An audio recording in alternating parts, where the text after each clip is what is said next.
This game is generating a lot of buzz. It's called Mosquitoes. Here, we're working on basic dribbling and shooting skills. Create a small square with cones and divide your players into two groups, Mosquitoes, who each get a ball, and Campers, who don't.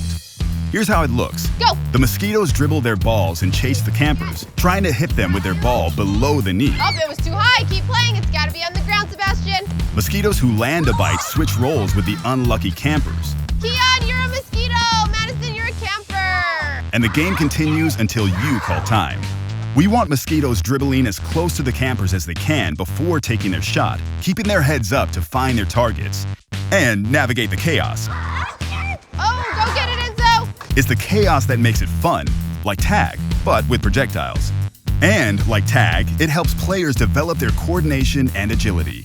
Coaches, remind players not to strike at Campers from a distance. They're shooting to hit their target, not the parking lot.